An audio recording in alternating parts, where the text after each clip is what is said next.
Hi everybody, Jim Egan, head of school with a Friday update. I usually say how beautiful the weather is outside. It's not so great today, it's a little gray, a little rainy, that's okay. I usually say how busy we are here. We have an event tomorrow, all day, all staff, experience day, Synapse experience day for prospective families. But instead, I will go right to something that's important to our community and to our country. It's Black History Month. And we will be celebrating Black History Month at Synapse, as we always do. But I was looking into the history of it again, just to remind myself, and I thought I would share the origin of this. Right, the celebration was really codified in 1976. President Gerald Ford urged Americans, I'm reading it right here, to seize the opportunity to honor the too often neglected accomplishments of Black Americans in every area of endeavor throughout our history. And that year, 50 years after the first celebration, so it was first celebrated 50 years prior, the association held the first Black History Month. And by this time, the entire nation had come to recognize the importance of Black history in the drama of the American story. That's why I pulled this off the web from a site of the ASALH, right, the Association for the Study of African American Life and History, who continue to promote the study of Black history all year long. And I think that's important as well, that we continue to embrace Black culture, Black history, Black accomplishments throughout the school year. But this is a month to recognize the importance of Black Americans and their history in the drama of the American story. I thought that was lovely. So yes, that's important.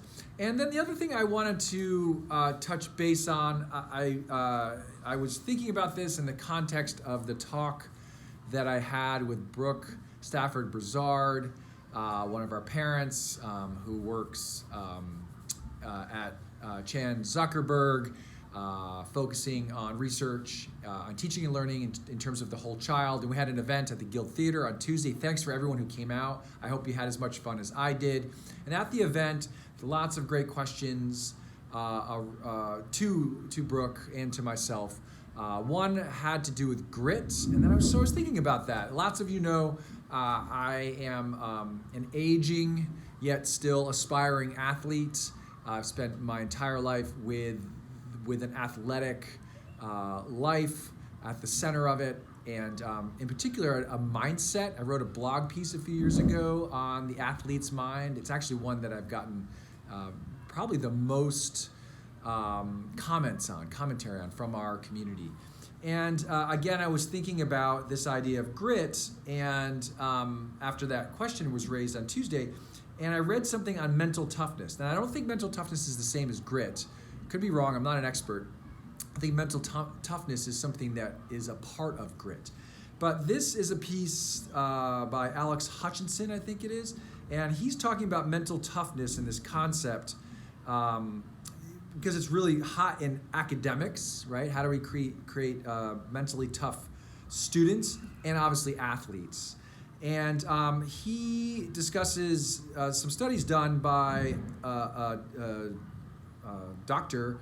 Bedard Tome, I think I'm saying it right, who's a psychologist, sports psychologist, and she's done a lot of research on this and defines mental toughness, according to her, is that a resource that helps you. Mental toughness is a resource that helps you to achieve challenging goals when faced with a stressor that puts your success in doubt.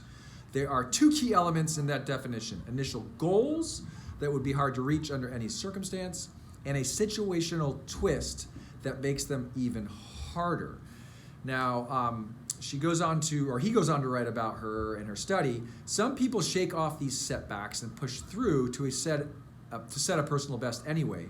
These people are mentally tough, or at least they're acting with mental toughness at that particular moment, a distinction that he comes back to later in the article. But he wants to know, like, what's the difference? What is this mental toughness, right, that some groups have and some groups don't have? And Bedard Tome argues that challenging goals are part of this, right? And mental toughness requires certain things: self-efficacy, the belief that you're capable of attaining your goals, and self-control, the ability to resist unhelpful impulses. We see this in classrooms as well, right? That kids, learners, need both those. Self-efficacy, they need a belief, and they need control, right? They need some executive function as well in order to resist distractions and unhelpful impulses. But she goes on further and goes deeper and says that influencing performance is more complicated. There are 4 psychological mechanisms: attention, effort, perseverance, and strategies. And all these elements work together and influence each other in ways that, in all honesty, she says, are hard to follow. But the key point is this in the article: mental toughness isn't a stable characteristic that some people have and others don't. It's a process that kicks in when all of us are struggling to achieve something in the face of difficulty. And we can improve that process.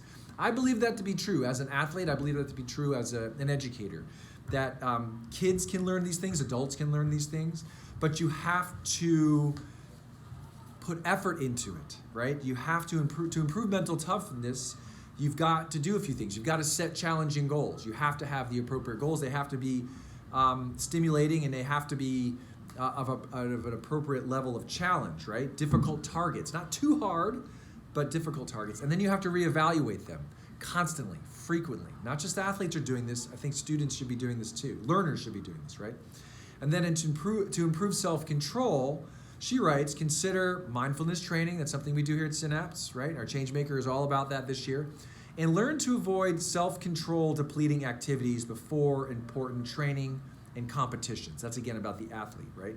To improve self-efficacy, positive self-talk. I cannot stress that enough. Certainly that's something I do constantly in my my work, but also my athletic endeavors. That's a huge part of it. And when I notice I don't have positive self-talk in some of my workouts, I know it's going to be a long workout.